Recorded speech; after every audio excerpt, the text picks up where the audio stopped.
Olá, turma, tudo bem? Bora lá para nossa leitura, para mais um tempo aí com a palavra, né? E eu tenho certeza que nesse domingo o Senhor vai continuar ministrando ao nosso coração, como tem feito, né? Durante todos esses dias dessa semana 13. Foi muito bom, né? Terminamos Deuteronômio e iniciamos Josué. E já estamos caminhando aqui dentro dos textos no livro de Josué. Amém? Vamos orar e a gente já vai começar. Pai, em nome de Jesus, eu quero te agradecer, Senhor, por toda essa semana, por tudo que o Senhor fez durante essa semana. Nós somos muito gratos, Senhor, pela tua fidelidade conosco. Todos os dias o Senhor tem nos dado saúde, paz, alegria, sustento. Oh, Senhor, tem guardado as nossas vidas, livrado de todo mal. O Senhor tem guardado os nossos dias debaixo da tua mão poderosa. Nós somos gratos, Senhor, por tudo que o Senhor tem feito conosco. Muito obrigada, Senhor, pela família que o Senhor tem nos dado, pelas pessoas que nós amamos, que estão perto de nós. Obrigada, Jesus, porque o Senhor tem feito o melhor por cada um de nós. Obrigada, Senhor, nós somos muito gratos. Amém. Amém, queridos? Então, hoje, semana 13, dia 7, né, nosso último dia aí dessa semana 13, Josué, capítulo 9, 10 e 11. Vamos lá? Então, capítulo 9, versículo 1 diz assim: Os reis dos territórios vizinhos, que viviam a oeste do Jordão, nas montanhas no Cefelá, estendendo-se pela costa do mar Mediterrâneo até o Líbano, ficaram sabendo o que tinha acontecido com Jericó e com Ai. Eram os reis dos heteus, dos amorreus, dos cananeus, dos ferezeus, dos heteus e dos jebuseus. Eles resolveram unir seus exércitos depressa para lutar contra Josué e contra os israelitas. Contudo, quando os habitantes de Gibeon souberam o que Josué tinha feito com Jericó e Ai, foram espertos. Enviaram embaixadores a Josué, como se a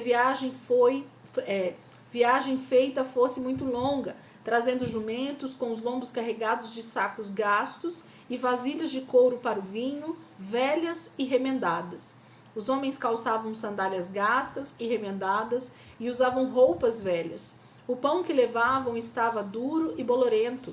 Chegando ao acampamento de Gilgal, disseram a Josué e aos homens de Israel: Viemos de uma terra distante para fazer um tratado de paz com vocês. Os israelitas responderam a esses heveus de Gibeon: Como podemos ter certeza de que vocês não vivem aqui por perto? Então, como faremos uma aliança com vocês? Somos seus servos, disseram a Josué. Mas quem são vocês? Perguntou Josué. De onde vieram? E eles disseram: Somos de um país distante. Ouvimos falar do grande poder do Senhor, o Deus de Israel, e de tudo que ele fez no Egito, e também aos dois reis dos amorreus, Seom, rei de Hesbom, e Og, rei de Bazã, que estavam em Astarote. Por isso, os nossos líderes e o nosso povo nos deram as seguintes instruções: preparem-se para uma longa viagem, vão ao encontro dos israelitas com uma proposta de paz, declarando que a nossa nação está disposta a ser escrava do povo de Israel. Esses pães tinham acabado de sair do forno quando partimos, mas agora vocês veem, estão duros e bolorentos. Estas vasilhas de couro eram novas, e vejam como estão agora, velhas e remendadas. Nossas roupas e nossas sandálias estão velhas e gastas por causa da nossa longa viagem. Os israelitas examinaram as provisões deles e acabaram acreditando neles. Não tiveram o cuidado de consultar o Senhor. Assim Josué assinou um tratado de paz, confirmado com juramento pelos líderes da Assembleia de Israel. 3 dias depois de fazerem um tratado de paz com os gibeonitas, os fatos vieram à luz. Aqueles homens e o povo deles viviam ali perto. Os israelitas encontraram as cidades deles no 3º dia de viagem. Eram as cidades de Gibeon, Quefira, Beerote e Kiriat Jearim. Mas as cidades não foram destruídas por respeito ao juramento feito pelos líderes da Assembleia, diante do Senhor, o Deus de Israel. Então o povo israelita queixou-se contra os líderes, mas os líderes disseram ao povo reunido: Nós fizemos um juramento diante do Senhor, o Deus de Israel, de que não tocaríamos naquele povo. Vamos deixá-los viver. Se quebrarmos o juramento, a ira de Deus cairá sobre todos nós. E eles acrescentaram: Que eles vivam, mas terão de fazer o trabalho escravo a vida toda, como lenhadores e carregadores de água para toda a comunidade. E a promessa dos líderes foi mantida. Então Josué chamou os líderes dos gibeonitas, comunicando a sua decisão: vocês não serão destruídos, mas visto que vocês nos enganaram com a história de que vieram de longe, quando na verdade são nossos vizinhos, atraíram maldição sobre vocês, terão de fazer o trabalho de rachar lenha e carregar água para a casa do meu Deus.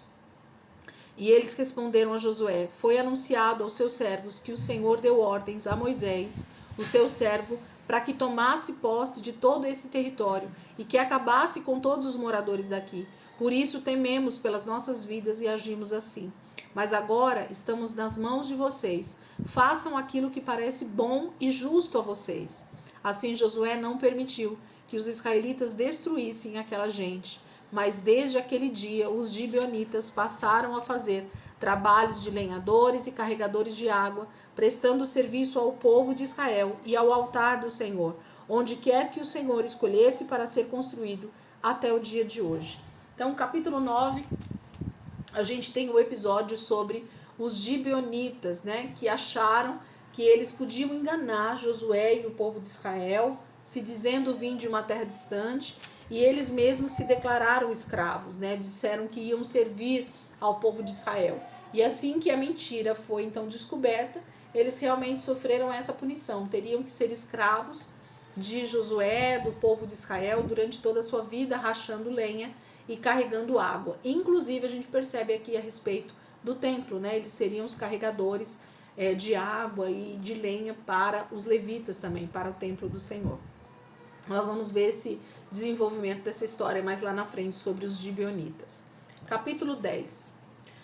Adonisedeque, rei de Jerusalém, ficou sabendo como Josué tinha tomado e destruído Ai, matando o rei daquela cidade e também a Jericó e seu rei, e que o povo de Gibeon tinha conseguido um tratado de paz com Israel e estava vivendo no meio deles. Ele ficou apavorado porque Gibeon era uma grande cidade, como as capitais de reinos. Era muito maior do que Ai, e os gibeonitas tinham fama de valentes. Por isso Adonisedeque, rei de Jerusalém, mandou mensageiros aos seguintes reis: Orão, rei de Hebron, Pirã, rei de Jarmute, Jáfia, rei de Laques, e Derbe, rei de Eglon, dizendo: venham ajudar-me a destruir Gibeon, porque esse povo fez um tratado de paz com Josué e com o povo de Israel. Então estes 5 reis amorreus de Jerusalém, de Hebron, de Jarmute, de Laques e de Eglon uniram os seus exércitos para um ataque conjunto a Gibeon, cercaram Gibeon e lutaram contra ela. Os homens de Gibeon mandaram logo mensageiros a Josué, que estava acampado em Gilgal: venham socorrer os seus servos, venham nos livrar depressa, pois todos os reis dos amorreus que habitam nas montanhas se uniram com seus exércitos contra nós. Josué e o exército israelita saíram de Gilgal e foram socorrer Gibeon. Não tenham medo desses reis, disse o Senhor a Josué, pois eles já estão vencidos. Eu os entreguei nas suas mãos, nenhum deles será capaz de resistir. Josué marchou durante a noite desde Gilgal e apanhou de surpresa as forças inimigas. O Senhor fez com que essas forças inimigas ficassem em pânico, causando grande confusão, de modo que o exército de Israel matou grande número em Gibeon e perseguiu os demais até Bet-Horon, Azeca e Maquedá, destruindo os amorreus pelo caminho. Aqueles que conseguiram fugir e chegar perto de Bet-Horon, quando iam descendo para lá, foram mortos por grandes pedras do céu, lançadas pelo Senhor sobre eles, até Azeca. Na verdade, mais gente foi morta pela chuva de pedras do que pelas espadas dos israelitas. No dia em que o Senhor entregou os amorreus aos israelitas, Josué orou ao Senhor em alta voz: que o sol pare sobre Gibeon e que a lua fique onde está, sobre o vale de Aijalon. E o sol e a lua ficaram parados até que o exército de Israel terminasse de destruir os seus inimigos. O livro dos justos faz uma descrição mais detalhada deste fato. Assim o sol parou nos céus e não saiu por quase 24 horas. Nunca antes nem depois houve um dia como esse, pois o Senhor fez parar o sol e a lua, atendendo ao pedido de um homem. Certamente o Senhor estava lutando por Israel.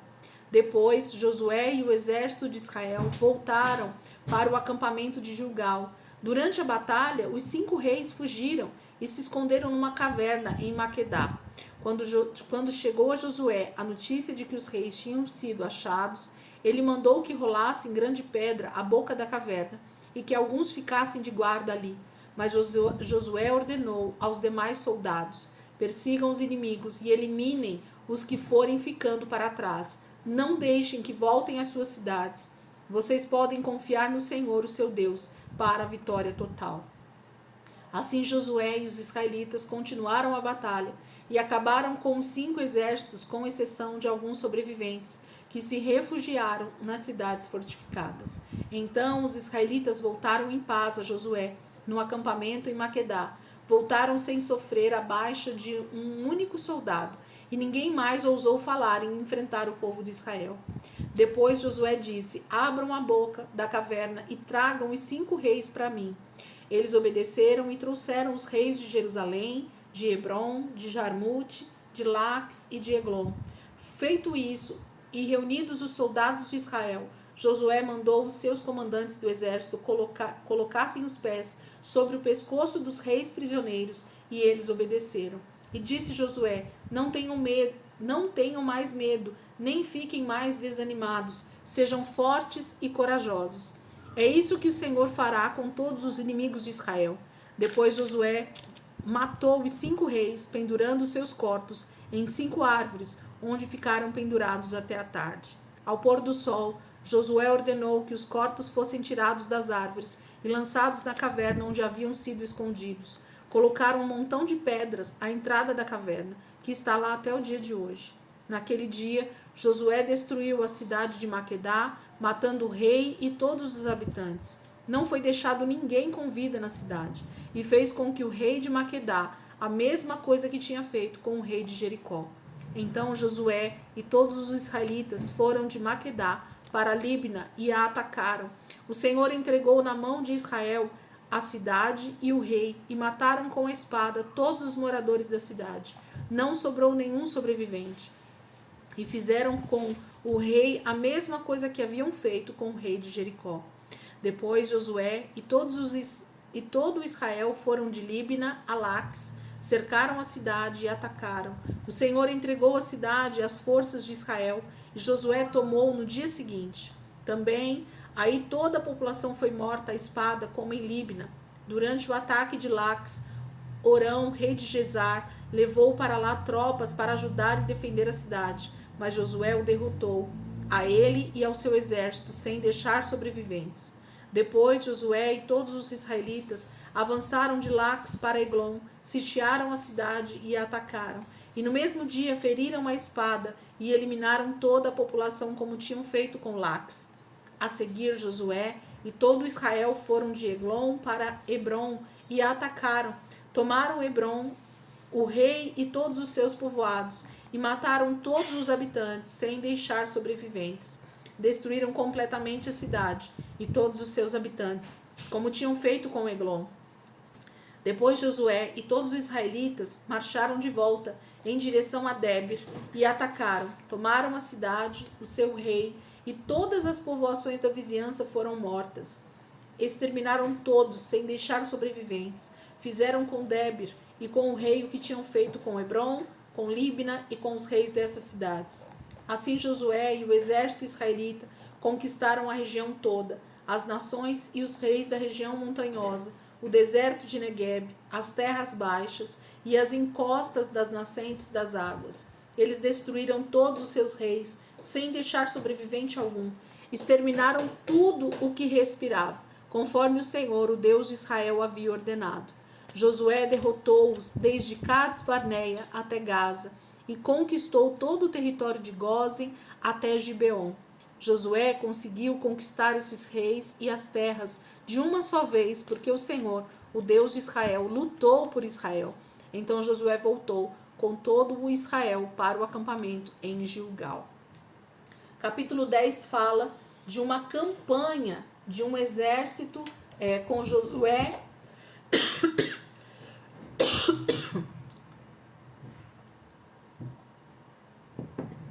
E o próprio Senhor sendo o líder, né, maior nessas batalhas, porque o Senhor disse desde o início que ele estaria lutando por Israel, ele estaria lutando por Israel nessas batalhas, porque a tomada desses territórios tinha a ver com inimigos de Deus e não com inimigos do povo, necessariamente falando. Esse é o maior entendimento que a gente precisa sempre ter, de que o Deus que nós servimos, ele está lutando por nós a respeito de inimigos dele. São os inimigos de Deus que tentam nos destruir. São os inimigos de Deus que tentam nos afastar do nosso Deus. São os inimigos de Deus que tentam nos fazer desacreditar do nosso Deus, que é o único Deus e Senhor das nossas vidas. Então, por isso que Deus sempre vai na frente de Israel, porque a luta, os inimigos, as guerras são do Senhor. Israel só está sendo o exército que ele está, então, chamando para conquistar esse território junto com o Senhor. Então, isso fala de tomada de território, né? Isso fala de um Deus que perdeu o domínio da terra que era dele para os seus inimigos espirituais. E aí tem muita coisa dentro desse contexto, né? Que a gente poderia estudar, que a gente poderia ensinar sobre isso, mas aqui na nossa leitura, infelizmente, a gente não tem esse tempo. Não é o lugar, né? Pra gente fazer isso. Aqui a gente está para ler a palavra. E aí cada um vai meditando e fazendo seus próprios estudos. E assim a gente vai conquistando o entendimento daquilo que Deus tem para nós. Capítulo 11 é o nosso último capítulo de hoje. Quando Jabim, rei de Azor, soube o que tinha acontecido, enviou mensagens urgentes aos seguintes reis: a Jobabe, rei de Madom, ao rei de Sinrom, ao rei de Aczaf, a todos os reis da região montanhosa ao norte, aos reis da região da Arabá, ao sul de Quinerete, na Cefelá, aos reis das terras baixas, aos reis dos territórios montanhosos, em Nafote-dor, a oeste, aos reis de Canaã a leste e a oeste, aos reis dos amorreus, aos reis dos heteus, aos reis dos ferezeus, aos reis dos jebuseus das terras montanhosas, aos reis heveus das cidades situadas nas encostas do monte Hermon, na terra de Mispa. Todos esses reis convocaram as suas tropas e, unindo forças, formaram um imenso exército, tão numeroso como a areia da praia, além de muitos carros e cavalos. Todos esses reis acamparam junto às águas de Merom para guerrear contra Israel. Mas o Senhor disse a Josué: não tenha medo deles, pois amanhã, a esta hora, estarão todos mortos diante do exército de Israel. Você irá cortar os tendões dos cavalos e queimar os seus carros. Josué agiu depressa. Ele e as tropas de Israel chegaram às águas de Merom e os atacaram de surpresa, e o Senhor entregou todo aquele enorme exército aos israelitas.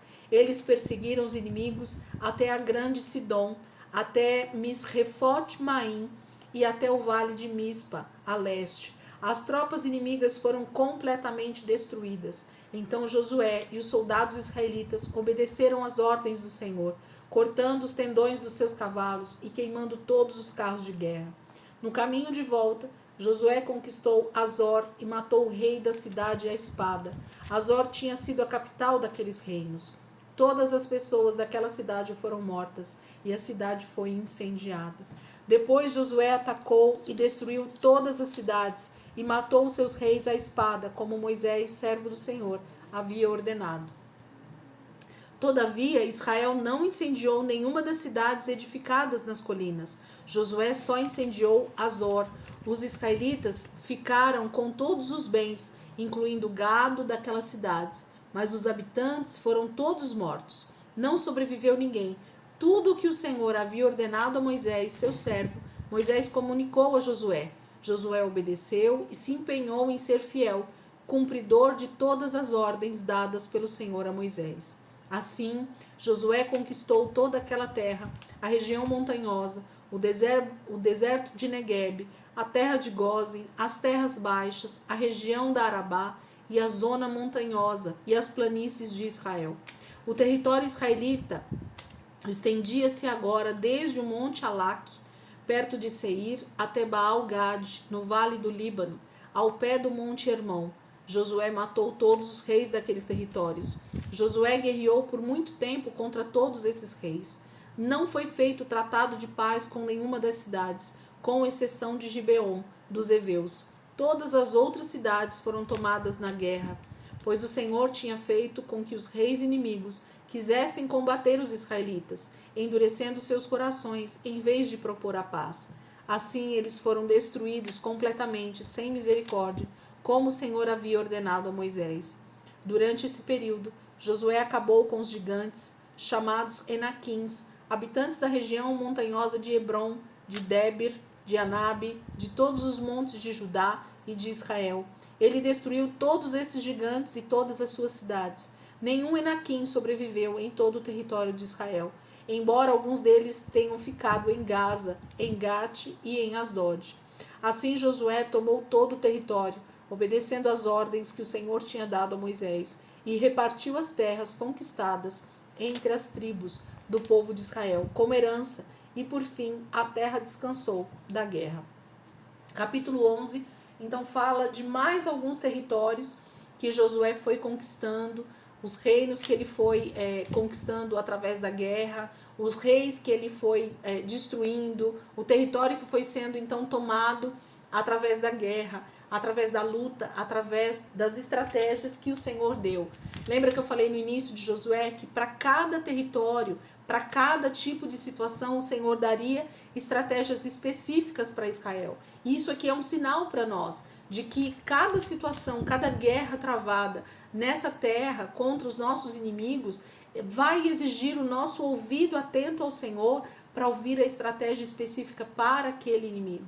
Deus nunca tratou dos seus inimigos de forma igual. Por quê? Porque cada tipo de inimigo espiritual demanda algum tipo de estratégia que vem somente da parte do Senhor. Porque só o Senhor conhece esses nossos inimigos. Só o Senhor conhece os seus inimigos. Porque eles são inimigos de Deus. Satanás e os seus anjos que caíram, eles são inimigos de Deus. Eles têm tentado destruir a humanidade desde o início. Tudo aquilo que Deus construiu com beleza, com primor, como a obra-prima das suas mãos, Satanás tem tentado destruir desde o início, porque ele é mentiroso, porque ele é destruidor, porque ele é aquele que, já que ele não conseguiu ser adorado como Deus, então ele tenta de todas as maneiras ser esse alvo de adoração da humanidade, tirando o foco da humanidade de Deus, tirando o foco da humanidade do seu real Criador, do único Deus e soberano Senhor sobre a terra. Então, a gente viu aqui no capítulo 11 vários nomes de cidades, vários nomes de reis, em que Josué foi lutando as suas guerras com o Senhor e o Senhor foi dando vitória sobre os seus inimigos. Capítulo 12 a gente vai começar a partir de amanhã na semana 14, e aí a gente vai até quinta-feira dentro do livro de Josué, finalizando e já entrando no livro de Juízes.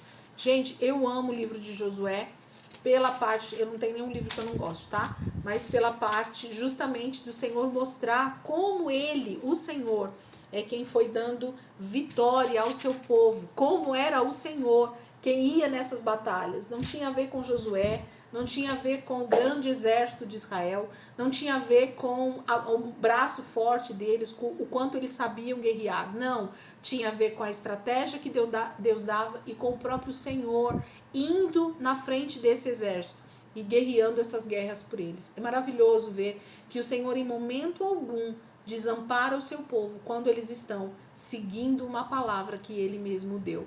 Então, outro sinal para nós, outra palavra aqui para nós.